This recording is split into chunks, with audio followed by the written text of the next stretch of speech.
All right, I think this is the first of its kind on the channel. BZ Knives, Brad Zinker, out in Tallahassee, Florida. It's kind of a fun name to say, Tallahassee.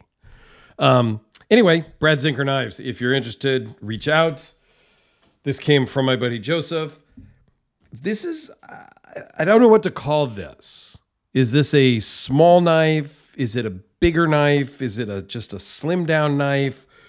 It's a little confusing to me because it's kind of a small knife in my hands, but by the numbers, it's really not that small. And you get a lot of blade for being such a small knife. We're going to talk about all of that.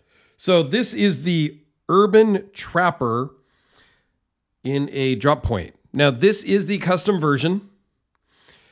Boker also did, there was a collaboration where Boker USA, Boker Plus, there's like a whole bunch of Bokers. They're all owned by Boker, but that's a whole different thing. So if you just Google BZ Knives Urban Trapper, all you're going to find is the Boker production versions.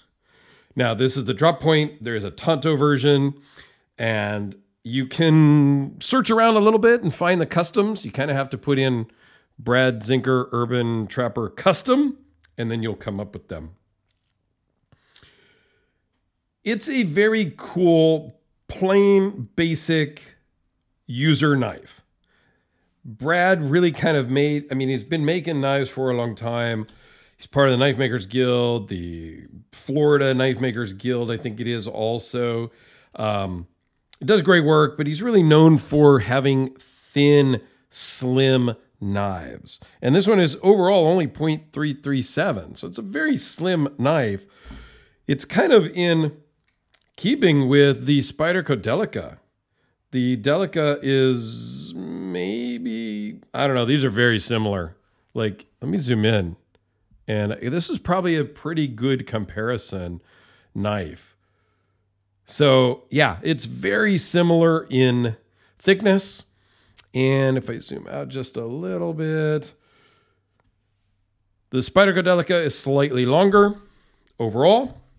However, I think blade length, the Zinker is going to, yeah, you get more blade length. You get 3.4 inches of overall blade length and 3¼ inches of cutting edge, which is really not bad at all. That's actually a decent size. I know I carry bigger, overbuilt-ish. This is maybe not quite overbuilt, but I carry bigger knives because it just feels more comfortable in my hand. And I think that's a legit thing because this kind of locks in my hand and I feel more comfortable, i.e. safer, more qualified to use it for harder tasks because I have a good grasp of it. I don't think it's going to slip out of my hand. This guy here, I just feel as though I don't have a really good grasp. I can't really hold it, like I normally would. I just feels uncomfortable and out of place. Not uncomfortable because of any hot spots or anything like that, just mentally uncomfortable, unsure that I've got a really good grasp to use. Now that's just, everybody's hand sizes are different. And it's really hard to say. And I can't really say, oh, I wear a size blah, blah glove because every glove I've tried on fits differently. And sometimes it's a medium mechanics glove. Sometimes it's a large, sometimes it's an extra large. It just depends on the make and style of the glove. Okay. That's really the bottom line. So I don't know that using glove size is the right comparison because it's all different. Maybe you have long fingers, maybe you have a thicker finger. Like it's just, I don't know that that's a good comparison. Anyway, back to the knife. So let's just run through some specs real quick. It's just a hair over 4 inches, 4 1/16 is best I can measure. Overall is 7 3/8. We talked about the blade. This particular blade steel is CPM 154. Behind the edge is 0.014, so it's super thin and slicey. The overall blade stock is only 0.098. Really thin. Overall, 0.337. This weighs in at 1.6 ounces and it runs on bearings. Now, the detent on this one is way lighter than I like. If I keep my fingers off the lock bar, I can accidentally misfire it. It'll just, you know, you got to be intentional with it. So I don't love that. But part of that, again, is its size in relation to my hands. Also, when I go to close it, sometimes I may just have a little difficulty getting it closed safely because, again, of its size and its weight. Now, the weight, well, I've got some lightweight knives. This is 3.6-inch blade with a VC edge interface. The whole thing weighs 1.6 ounces, whereas this one comes in at 1.6 ounces also. I was drawing a blank there for a moment. This one just feels a little bit better in my hand because it's got more to hold on to. I feel more comfortable, more safe with this in my hand because I can manipulate it just more normal, if that's making any sense. If I'm not making sense, just let me know. Okay. Brad loves the speed holes. It's on a lot of his models if you go take a look.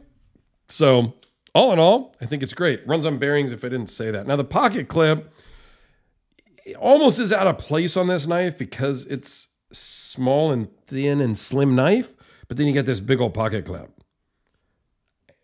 Could you do different? Maybe. As I look at this,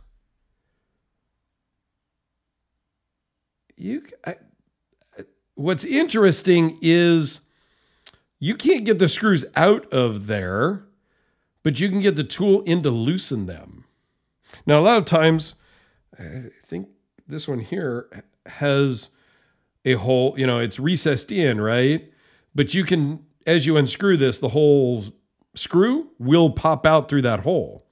Not so in this case. That head is not going to go through that hole. That's interesting. I don't think I've ever seen a knife quite made like that before. I'm not saying it's a bad thing. I think the pocket clip actually works really well in the pocket.